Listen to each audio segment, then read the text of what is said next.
네, 저번 주에는 결합수하고 자유수를 했는데 오늘은 수분 활성도에 대해서 얘기하겠습니다.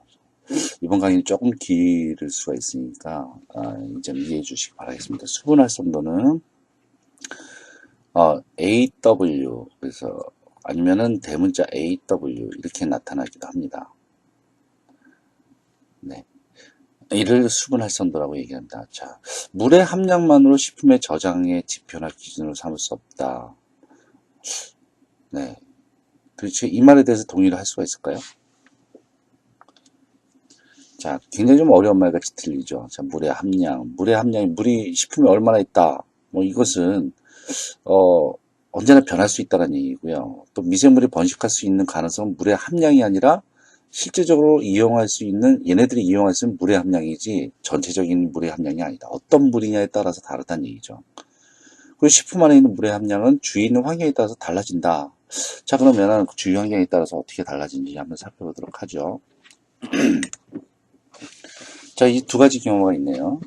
자, 지금 식빵이 있습니다. 자, 장마철이 되면 우리 식빵이 어떻게 될까요? 보시게 되면 곰팡이가 쓰거나 촉촉해지기도 하고, 가뭄 시즌에는 놔두게 되면 이렇게 딱딱하게 되죠. 왜 그럴까요? 우리 그냥 이것을 단순히 물이 빠져나간다, 물을 흡습한다, 이렇게 얘기를 하죠. 이것을 그냥 이론이나 과학적으로 한번 설명을 해볼 수 있는지 자신이 한번 설명을 한번 해보도록 노력을 한번 해보시죠. 자, 그러면 이제 밀폐된 용기 안에 식빵이 있다라고 가정을 해봤을 때 장마철 같은 경우에는 외부에 있는 수분들이 내부에 있는 수분보다 많기 때문에 안으로 이렇게 들어오게 되죠. 가뭄 시즌에는 외부의 습도가 더 낮기 때문에 내부에 있는 식빵 내부에 있는 수분이 바깥으로 나가게 됩니다. 자, 이럴 때 이 수분의 양이 들어오고 나간다라는 얘기는 상황에 따라서 달라지거든요. 온도가 낮은 경우에 있어서는 수분이 날아가는 그런 속도라든지 그런 에너지가 작아요. 그렇기 때문에 얘네들이 많이 벽에다가, 그러니까 어떤 상자 안에다가 이렇게 가뒀었을 때 얘들이 벽을 치는 그러한 힘, 이것이 일종의 압력이라고 얘기할 수 있는데 압력이 크다 작다. 네, 작다라고 얘기할 수가 있겠죠.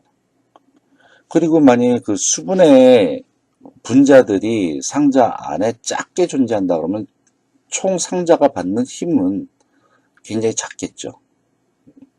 자, 그러면 반대로 한번 생각해 보죠. 똑같은 상자 안에 온도를 높이게 되면 물이 움직이는 것은 더 빠르게 되기 때문에 상자에 더 빈번하게 부딪히게 되거나 아니면 상자 안에 물의 숫자가 굉장히 많다 그러면 그만큼 압력이 세지겠죠. 자, 압력이 세다라는 얘기는 압력이 낮은 곳으로 어떻게 된다? 흘러갈 수가 있다는 얘기죠. 예, 압력이란 단어를 이용을 하자는 얘기입니다. 그러니까 물의 양을 이용하자라는 얘기 아니라.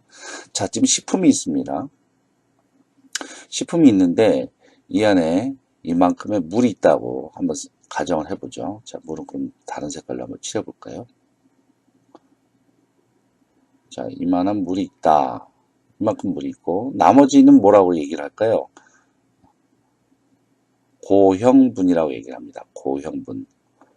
네, 이것은 고체의, 그러니까 뭐 그런 고체의 형질을 갖고 있는 그러한 부분을 갖다 고형분이라고 얘기를 합니다. 그 일반적으로 우리가 수분의 함량을 얘기할 때는 어떻게 얘기하냐면, 제가 오늘 동영상이 좀 느리죠. 이건 좀 중요한 부분에 대해서 동영상을 좀 느리게 돌리고 있어요.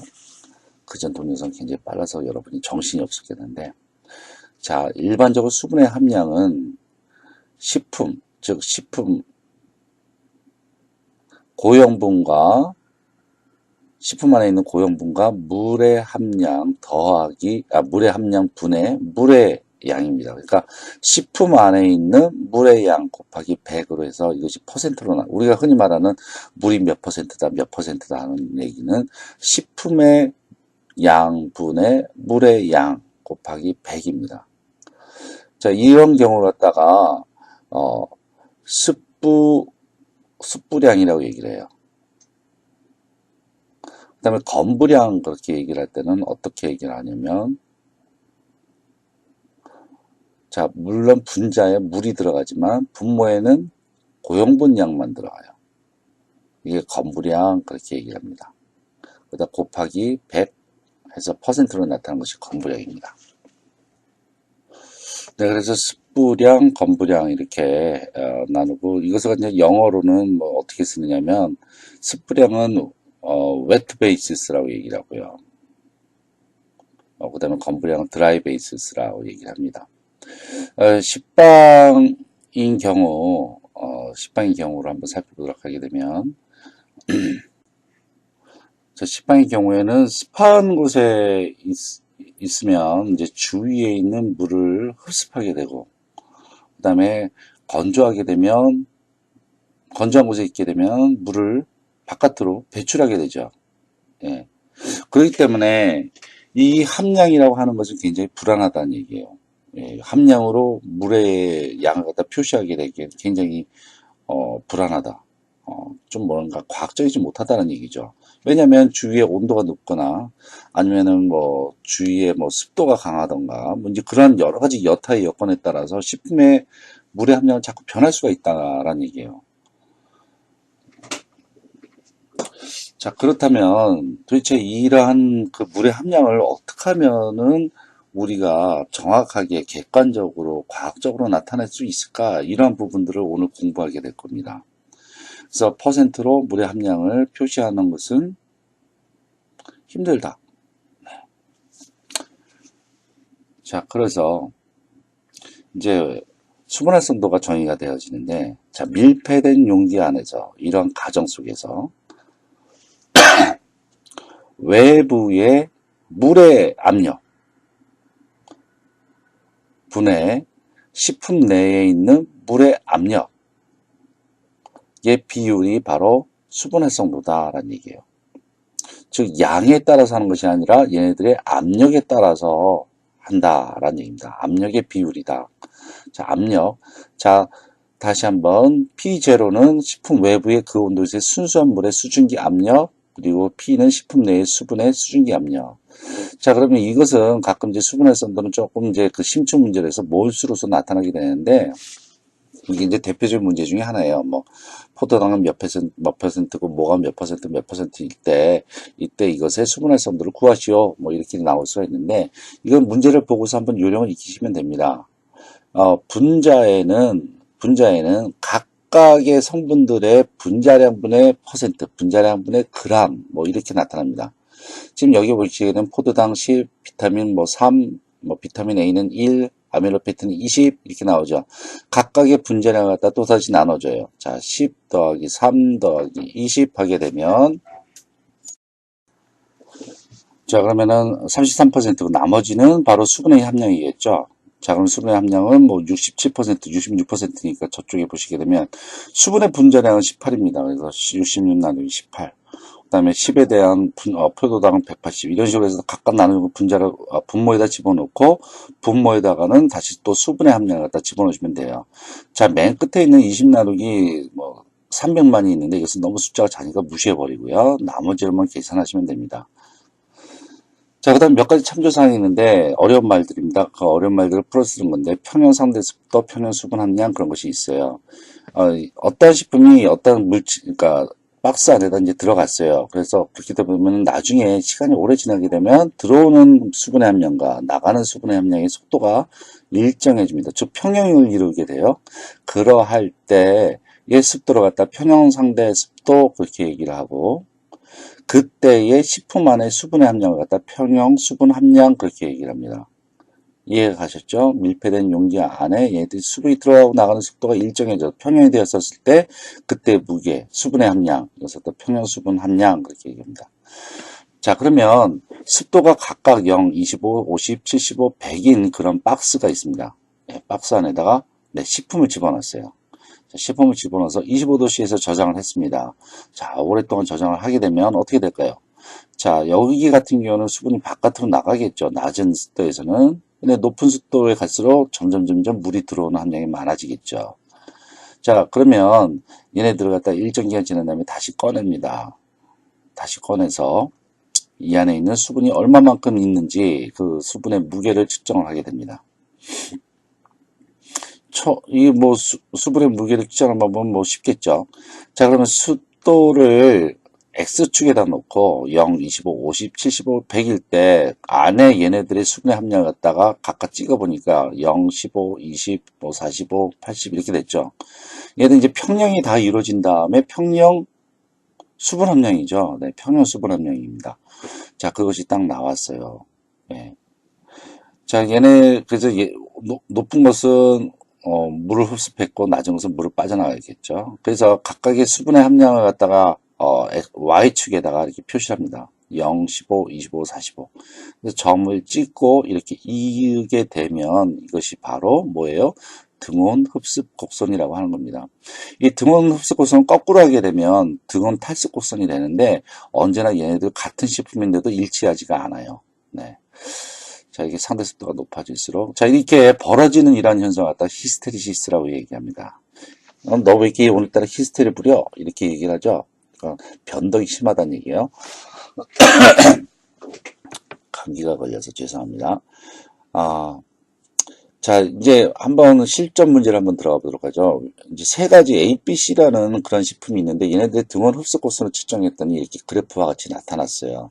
자, 상대 습도 20%에서 각각의 얘네들의 평형 수분 함량은 얼마인가 물어보면은 이렇게 Y축에다가 올려서 측정을 하면 되겠죠. 네. 자, 그러면 A, B, C 세 가지 식품은 어떻게 다른가? 이것은 여러분 한번 보시고 풀어보도록 하십시오. 한번 추측을 한번 해보세요. 자, 뭐 힌트를 드리자면 C 같은 경우에는 다른 것에 비해서 금방 물을 흡습하게 되죠. B 같은 경우는 웬만해서는 하지 않다가 75 정도에서 이제 갑자기 증가하고 있고 A는 서서히 증가를 하고 있습니다. 자, 이와 같은 경우는 도대체 어떠한 식품일까? 그 예를 갖다가 한번 생각해 보도록 하십시오.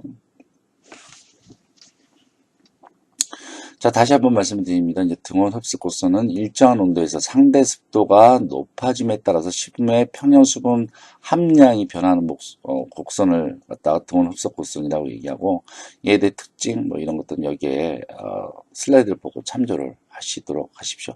그리고 가역적이란 말이 있는데 가역적이라는 역이 가능하다. 그러니까 거꾸로가 가능하다라는 뜻입니다. 근데 거꾸로가 가능한 과정이 아니다. 네. 그 다음에 히스테리, 아까 얘기했죠. 히스테리는 뭐 우리나라 말로 이력 현상이라고 얘기를 합니다. 네. 자, 등원 흡수 곡선하고 등원 탈수 곡선 사이에서 얘네들 이렇게 변곡점 사이에서 보게 되면 얘네들 히스테리의 그 곡선의 그 간격이 더 많이 차이가 난다는 얘기고요. 자, 얘네들은 도대체 히스테리가 왜 일어나느냐? 여기에는 여러 가지 가설이 있어요. 사실은 여기에 대해서는 확실한 증명을 하기가 좀 힘들어서 그래서 잉크병 이론이 있어요. 잉크병 이론. 그러니까 잉크병 보게 되면 저게 그 구멍이 아주 작은데, 마치 식품에서의 그 구멍이 마치 잉크병 같이 생겨서 내부에 있는 것은 바깥으로 쉽게 나가더라도 외부에서 안으로 쉽게 못 들어온다. 뭐 그런 얘기가 있고, 개방기공학설이라고 하는 것은 얘들이 나가면서 어떤 그런 자기네들의 그 구멍 자체를 갖다가 서로 이렇게 나가면서 자기네들끼리 붙어버려갖고 구멍을 막아버려서 그렇다. 그런 것이 있고, 뭐 화학적 흡착성이 변해서 그렇다.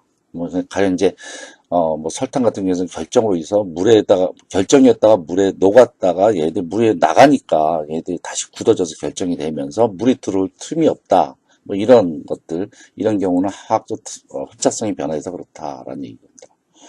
자, 습도와 식품의 수분 관계를 보시게 되면 이제 식품이 저 보라색 동그라미입니다. 그렇게 봤을 때 바깥에 물 분자가 달라붙는 모습인데 이 영역을 갖다 세 가지로 나누게 돼요. 그래서 첫 번째의 영역을 갖다 단분자만 형성, 복수분자만 형성, 그 다음에 모세관 응고 영역 이렇게 나타나거나 아니면 1영역, 2영역, 3영역 이렇게 표시를 하기도 합니다.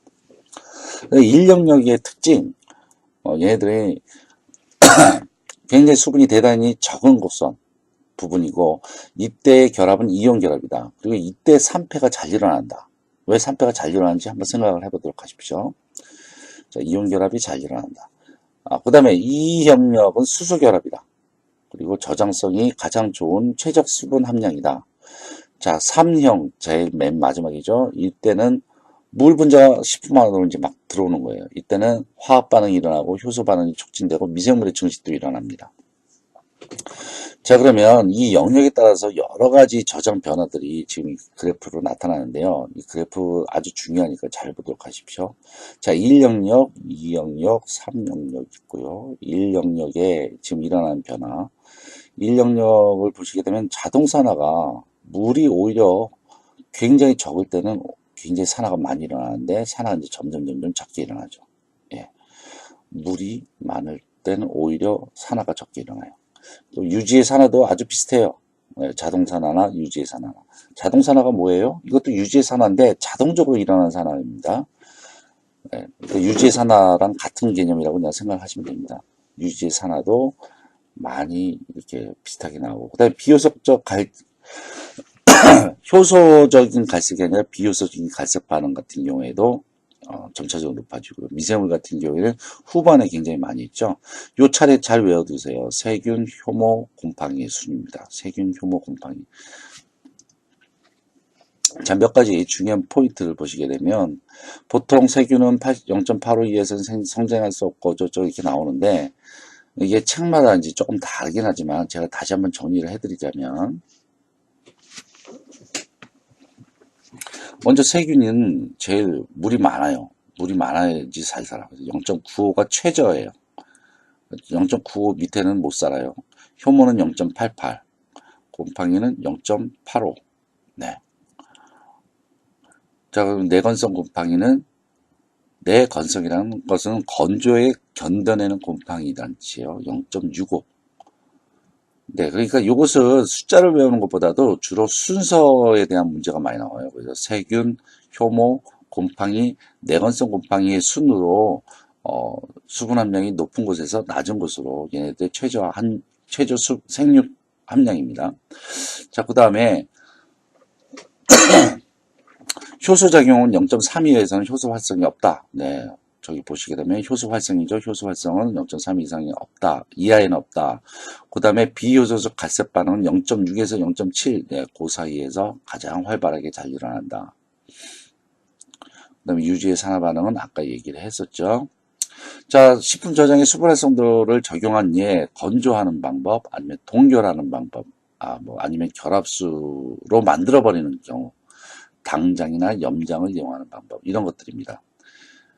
이렇게 해서 수분을 맞췄는데요. 굉장히 짧은 강의지만 잘 들으시길 바랍니다.